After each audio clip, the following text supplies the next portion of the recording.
afternoon. Today is the 17th of December, and it's time for yet another not particularly interesting, very vague and probably quite boring vlog. So last time we looked at what on earth is going on with Nissan. Today we're going to look at what on earth is going on with Vauxhall. It is a bit strange, like Vauxhall used to be one of the most popular brands in this country. In fact, during the 1990s, it was the most popular brand in the entirety of Europe, on local of course. But recently, companies like Audi, and I'm actually driving an Audi today, have become more successful than them. Kia now massively outsells Vauxhall, for example. And the news has come through recently that they're planning on closing the Luton plant. Vauxhall used to have 2 Luton plants, by the way.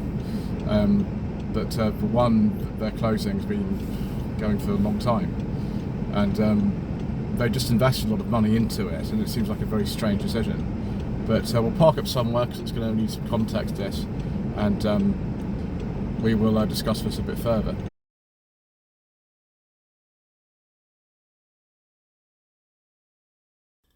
So last time when we looked at what's happening at Nissan, we looked at 2 articles from The Independent. I'm actually going to read 2 articles from Car Dealer magazine. So we are varying our sources as much as possible. The first article is from the 6th of December, and it talks about the union calling on Stellantis to reverse Luton closure after Carlos Tavares' departure from Stellantis. So Unite says Carlos Tavares' departure from Stellantis should spark Luton rethink. Bosses say closure is one final example of Tavares' failed strategy. The union is now calling on Stellantis to turn the page on years of aggressive anti-worker strategies. This is by Jack Williams' post on the 6th of December. Trade union bosses have called for Stellantis to reverse its decision to close its Luton plant following the departure of Carlos Tavares.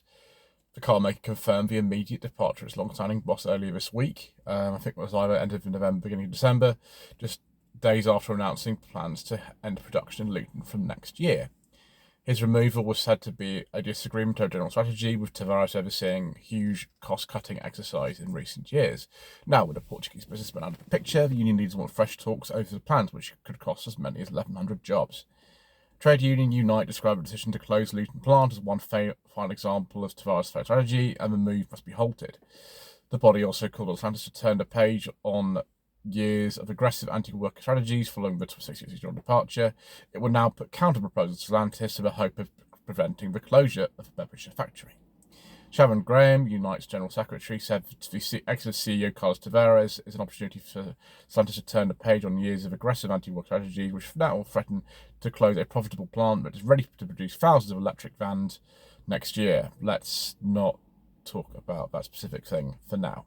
Unite shop stewards will table counter-proposals to management this week, but workers cannot negotiate with a gun to their heads.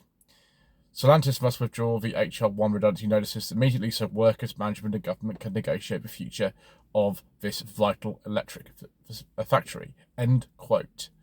In response to Unite's statement, Stellantis says work is, quote, well underway, end quote, to appointing a new CEO. The car maker added that it remains committed to, quote, ensuring the continuity of the ongoing products that have already been communicated, end quote. A spokesman called Car Dealer magazine, quote, the process to appoint the new permanent chief executive officer is well underway, managed by a special committee board, and will be concluded within the first half of 2025.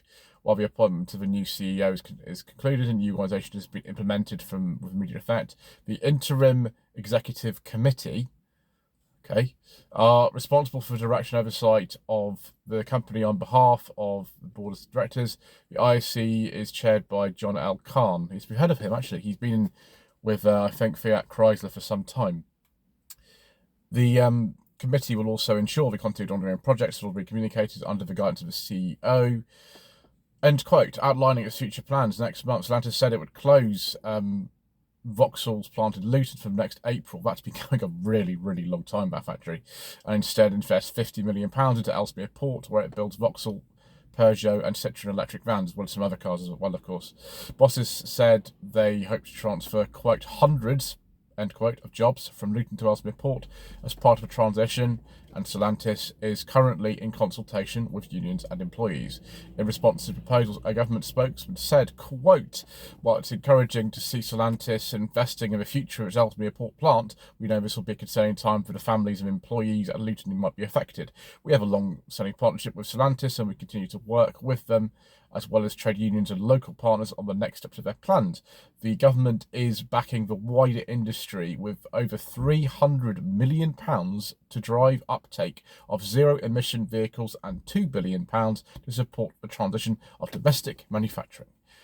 Well, it all sounds very nice, but things have progressed on the 6th of December.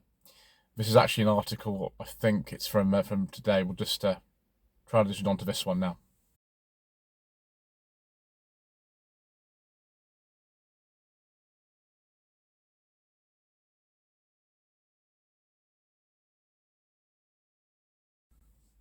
So this is actually from this morning, this article on the day of recording. It's the 17th today. So, yeah, things have changed since I last thought about doing this video. Protests being held at Vauxhall's Luton plant as employees fight Stellantis on closure plans. The trade union announces 2 days of protests at Stellantis plant in Luton. Staff staging protest entrance to the site today and tomorrow. A special rally will be held at midday today. So it would happen just a few hours ago as employees try to overturn the closure. Staff at Stellantis Luton plant are this week holding mass protests. This is Jack Williams again from Car Dealer Magazine. Probably mass protests following the car maker to shut the factory. Car Dealer reported last month for Stellantis to end production at the Vauxhall site from next April. Actually, that was from, I think, 27th November that announcement was made. I've just looked that up. Putting as many 1,100 jobs at risk. Despite the recent exit of Carlos Tavares, the car maker remains committed to the closure, and employees are now making their displeasure known. I'm not surprised about that whatsoever.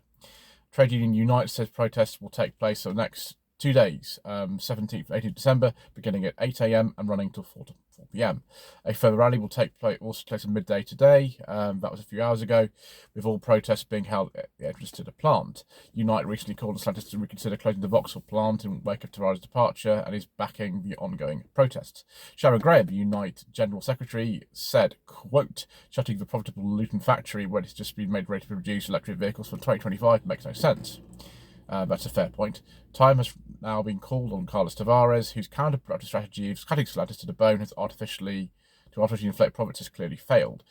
The opportunity is now there for Stellantis to prevent the needless destruction of Luton operations. Unite is calling on the company to withdraw the deadline for redundancies that was imposed under the previous regime, under Carlos Tavares, and allow for proper negotiations between workers, management, government over the future of the plant. It's worth just saying here, I don't know if you all know this, probably most of you do, but until 2017, Vauxhall and Opel were part of General Motors, and they were sold to what was then Fiat Chrysler. No, sorry, it was PSA, it was at the time, not Fiat Chrysler. PSA in 2017, and then PSA with Opel and Vauxhall then merged with Fiat Chrysler in 2019, I think it was. Anyway, in response to the protests, Stellantis told Car Dealer that it remains in consultation with unions and we provided quite dedicated job support, end quote, for employees impacted by the closure. A spokesman for the outfit said, quote, Stellantis is currently in consultation with its union partners with a proposal to consolidate its UK manufacturing footprint. My gosh, this is a lot of business speaking here, isn't it? With new investment aiming to enhance Ellesmere Port's mission as the UK's sustainable EV-only volume manufacturing plant, moving its production of its mid-sized van from its Luton plant. In the event, the company implemented a comprehensive support plan for impacted employees in Luton, including hundreds of jobs will be relocated to Ellesmere Port, will be made available with dedicated job support. Right. Well, I suppose we'll see what happens about this. If the plant does survive the closure, then I suppose we'll be doing another one of these and we will let you know. So there we go, viewers. For a family like my lady wives, who have people who worked at the Ellesmere Port plant for years, and you know, Vauxhall's very popular in that part of the world, it is slightly concerning news. I know they're going to move a lot of jobs to Ellesmere Port and things like that, but to close Vauxhall's home plant after all this time is a little bit sad, and to see them, well, they were such a force in the market, be reduced to kind of this kind of lesser outpost of Stellantis, despite new cars like the Frontera. It's a little bit sad. Anyway, thank you ever so much once again for watching. Please don't forget to subscribe to the channel, like this video, leave a comment below, and we shall see you very soon for some more, well, very vague and not particularly interesting music.